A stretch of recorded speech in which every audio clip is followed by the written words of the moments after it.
So I want to talk about this particular woman. Every family that I know of, especially in the black community, has one of these. But it's the oldest daughter, okay? The oldest daughter usually becomes the co-parent, okay? She's the second mother in a dynamic. Whether there's a man in the house or not, that's usually what happens. So her and the mother, they're either going to be real close or they're going to end up going head to head, getting into it all the time. But the thing about the oldest daughter is she's around way too much. Since she's the second parent or whatever, she hears things that somebody her age shouldn't be knowing. So what happens is that even though she's still a child, she starts to act like the mother, the parent over everyone. So she's the one that tells the kids what to do. So she ends up being a bully.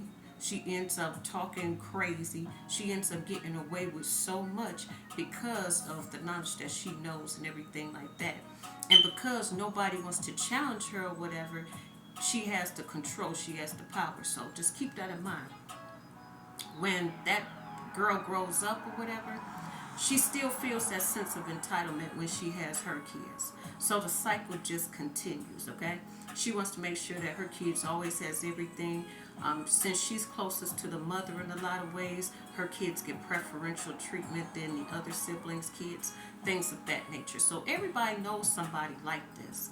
And when you try to say something to the family about it, they gonna act like you don't know what you're talking about. They gonna gaslight you and be like, oh, you just jealous, or you taking everything too personal. It's not that serious. But we all know it is. We all know these things happen. And so another thing I want to talk about is just the simple fact that they'll say things like, oh, I'm just playing with you.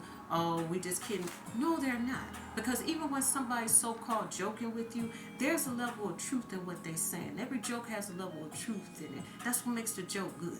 All right? So let's put that out there. Another dynamic about these women or whatever is that not only do they not know how to shut the fuck up when it's time, but they know how to engage everybody else against you. All right, so you have to just be careful. As a matter of fact, these are the ones that will betray you the most. So you have to just learn how to put space in between them. A lot of times you think what you think about certain people, and you don't want to think like that because they're your family members, but you be right on. You be spot on. And you will see it in their faces. Like, let me give you an example. Every time somebody compliments you on something, she always has to say something to take that compliment away, or like take the spotlight off of you. Let's say you look nice or whatever or something, and people are like, oh, that looks nice on you, whatever. She gonna be like, yeah, it's cool, or something like that. Or let's say somebody says, oh, some guys was trying to talk to you, whatever, and stuff like that. She gonna try to make it seem like you are. It's every little thing that you get. If the spotlight is not on her, she's gonna try to figure out a way to take it off of you and put it on her in one way or another. Okay, she's gonna try to find a way to bring up the most hurtful things or whatever about you at the most unopportune moments. So it'll be little stuff like that. And a lot of times we sit up here and we just play it off or whatever, but all we doing is building up resentment for that person. That's really how that person feels. That person is jealous because you get in the attention that they once had or they feel like should be theirs. Now, will they admit it? Of course not. Nobody likes to admit to jealousy because it's an ugly trait, but it's a human trait. All right? So I just want to put that out about the older daughter, the oldest daughter. And the way I learned about this is because I am the oldest daughter. So a lot of this is things that I had to go through. Like, it wasn't until I went to therapy, it wasn't until my kids told me, as they were getting older, whatever, how some of the things I did or said made them feel. So we have to learn how to talk about these dynamics, especially in the black community, and just bring it to the forefront.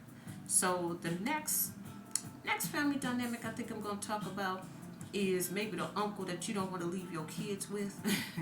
The uncle that flirts with all the women that come into the house or whatever, whether it's family or not. Or I could talk about, like, usually everybody has one of these, the slow relative, okay? The mentally challenged relative, and it's usually a male, all right? I'm just going to keep it real. But yeah, if you like the content, make sure you subscribe. Bye for now.